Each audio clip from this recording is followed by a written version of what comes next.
Hello students, today we will start new topic reproduction. In this topic we will learn types of reproduction, reproduction and modern technology, reproductive health and population explosion. Students, do you remember which are the important life processes in living organisms and which life processes are essential for production of energy? Which are the main types of cell division? What are the differences between them? What is the role of chromosomes in cell division? We have studied various life processes and all these points in previous class and in previous chapter, like nutrition and digestion, respiration and energy production, excretion, control and coordination, that is sensation and response. All these life processes are essential for living organism to remain alive. Besides these life processes, one more life process occur in living organism and it is reproduction. Reproduction means formation of new organisms of same species by earlier existing organisms is called as reproduction. एका living ऑर्गॅनिझमपासून त्याच स्पेसीजचा म्हणजे प्रजातीचा नवीन organism तयार होणे म्हणजेच reproduction. Reproduction ही सजीवांच्यातील अनेक वैशिष्ट्यपूर्ण लक्षणापैकी एक महत्त्वपूर्ण लक्षण आहे आणि सजीवामध्ये होणारं इव्हॉल्युशन हे सुद्धा रिप्रोडक्शनमुळेच होतं. There are two types of reproduction, asexual reproduction and sexual reproduction. First, asexual reproduction. प्रथम आपण asexual reproduction म्हणजे काय बघूया. Process of formation of new organisms of same species without involvement of gametes is called as asexual reproduction. रिप्रोडक्शनच्या ज्या प्रकारामध्ये gametes involve नसतात त्या रिप्रोडक्शनला asexual reproduction असे म्हणतात. असेक्शुअल रिप्रोडक्शनमध्ये male gamete that is sperm and female gamete ovums are not involve. It is uniparental, so new born cell is exactly genetically similar with the reproducing cell that is parent cell. Uniparental म्हणजे एकच sale involve असते, एकाच सेलपासून sale division होते. तुम्ही डायग्राममध्ये बघत असाल एकच सेलपासून सेल डिव्हिजन झालेलं आहे आणि तयार झालेल्या नवीन सेल्स ह्या एक्झॅक्टली रिप्रोड्युसिंग सेल्स म्हणजेच पॅरेंट सेलसारख्या दिसतात. त्यांचं जेनेटिक मटेरियल एक्झॅक्ट हे पॅरेंट सेलसारखं असतं. Asexual reproduction occurs by mitotic division. Mitotic division तुम्ही शिकलेला आहात. Asexual reproduction हे mitotic divisionने होते. Method of asexual reproduction is a fast process. It is the advantage of this method, but here absence of genetic recombination, that is newborn cell is exactly similar with the parent cell. That means there is no variation. तयार होणारी नवीन sale ही exact parent सेलसारखी असते म्हणजे तिथं कोणतंही variation दिसत नाही. हे या मेथडचा ड्रॉबॅक आहे.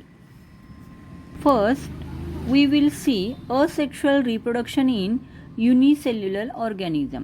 What is mean by unicellular organism? That means organism having only one cell is called as unicellular organism. Can you tell me some examples of unicellular organisms?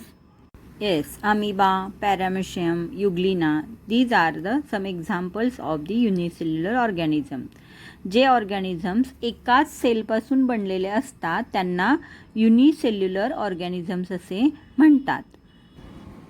Asexual reproduction in unicellular organisms occurs by three methods.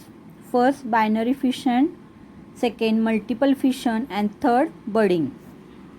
First, binary fission. First, understand the meaning of fission. Fission means splitting. Splitting means division into two or more parts, and binary, bi means two that means divided into two parts, is called as binary fission. In this process, the parent cell divides to form two similar daughter cells. Binary fission occurs either by mitosis or amitosis. Binary fission म्हणजे एका सेलचे समान दोन सेलमध्ये विभाजन होते आणि हे विभाजन मायटोसिस और अमायटोसिस प्रोसेसने होते. प्रोकॅरियोट्स that is bacteria or protist, amoeba, paramecium, euglena, or eukaryotic cell organelles like mitochondria and chloroplasts perform asexual reproduction by binary fission. Binary fission is of three types. The types of binary fission depends upon the position of axis of fission, that is axis of division. That axis of division is different in different protists. First, simple binary fission. It occurs in amoeba. Amoeba divides in any plane due to the lack of specific shape, and hence it is called as simple binary fission. अमिबाचा shape हा irregular असल्यामुळं त्याचा axis of division हा fix नसतो, त्यामुळे तो कोणत्याही ॲक्सिसमध्ये divide होतो आणि म्हणून त्याला सिम्पल बायनरी फिशन असं म्हणतात. Second, transverse binary fission. In transverse binary fission, position of the axis of division is transverse. Example is paramecium. Paramecium divides by transverse binary fission. तुम्हाला डायग्रॅममध्ये दिसतंय बघा, पॅरामेशियम या सेलला आडवी खाच पडून, ट्रान्सवर्स मीन्स आडवा छेद, आडवी खाच पडून सायटोप्लाझम डिव्हाइड झालं आहे आणि दोन सेल्स तयार झालेले आहेत आणि म्हणून याला ट्रान्सवर्स बायनरी फिशन असं म्हणतात. Third, longitudinal binary fission. Longitudinal means vertical. The position of axis of division is in vertical position. Example आहे युग्लिना. युग्लिना डिव्हाइड्स बाय लॉन्जिट्युडनल बायनरी फिशन. डायग्रॅममध्ये तुम्ही पाहताय युग्लिना या सेलला उभा छेद होऊन सायटोप्लाझममध्ये उभी खाच पडलेली आहे आणि सेलचे दोन समान भाग पडलेले आहेत. Binary fission is usually performed by the living organisms during favorable conditions, that is availability of abundant food material. जेव्हा अन्नसाठा मुबलक प्रमाणात उपलब्ध असतो, म्हणजेच पूर्णपणे फेवरेबल अनुकूल परिस्थिती असताना सजीवांमध्ये बायनरी फिशन्स घडून येते. Second, multiple fission. Multiple means many. In this fission, cell is divided into more than two cells, is called as multiple fission. It is performed by amoeba or other similar protists. Amoeba stops the formation of pseudopodia and thereby movements when there is a lack of food or any other type of adverse condition. It becomes rounded and forms protective covering around the plasma membrane, and such encysted amoeba or any other protist is called as cyst. या रिप्रोडक्शनमध्ये एका सेलचे division होऊन अनेक cells तयार होतात, त्याला multiple fission असं म्हणतात.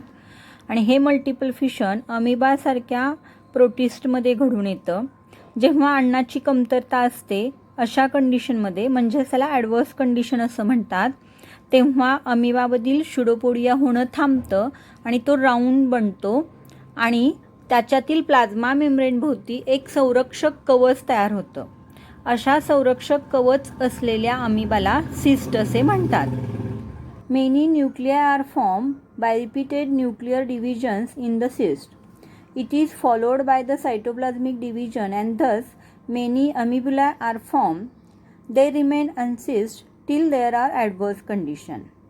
Cyst breaks open and arrival of favorable conditions and many amibulae are released.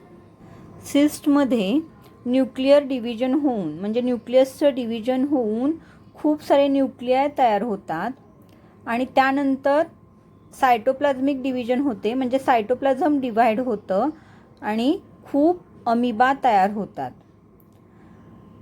जोपर्यंत ॲडवर्स कंडिशन आहे तोपर्यंत तसेच ते त्या सिस्टमध्ये राहतात आणि जेव्हा फेवरेबल कंडिशन असेल तेव्हा सिस्ट ब्रेक होऊन ते अमिबा रिलीज होतात. Third type budding. Budding means small bud coming out of many parent cell. It is occur in unicellular fungus yeast. Yeast cell produces 2 daughter nuclei by mitotic division, and this yeast cell is called as parent cell. A small bulge appears on the surface of parent cell, and this bulge is called as bud. One of the 2 daughter nuclei enters this bud. After sufficient growth, bud separates from the parent cell and starts to live independently as a daughter yeast cell. Budding हे unicellular fungus example ईस्टमध्ये होतं. यामध्ये east सेलमधील nucleus divide होऊन 2 daughter nuclei तयार होतात आणि मग त्या east सेलला parent sale असं म्हणतात. या पॅरेंट सेलवरती एक कळीसारखा पोर्शन, त्यालाच बड असे म्हणतात, तो तयार होतो आणि या डॉटर न्यूक्लियापैकी एक न्यूक्लियाय त्या कळीमध्ये प्रवेश करतो आणि जेव्हा पूर्ण वाढ होते तेव्हा ही बड पॅरेंट सेलपासून सेपरेट होते आणि नवीन डॉटर ईस्ट सेल म्हणून तयार होते. मला आशा आहे की तुम्हाला हा टॉपिक समजला असेल. या अगोदरच्या जर व्हिडिओ पाहिल्या नसतील तर डिस्क्रिप्शन बॉक्समध्ये त्याची लिंक दिली आहे, त्या नक्की पहा.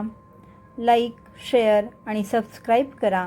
सबस्क्राईब शेजारील बेल आयकॉनही प्रेस करा म्हणजे तुम्हाला पुढील व्हिडिओचे नोटिफिकेशन्स मिळत राहतील. थँक्यू.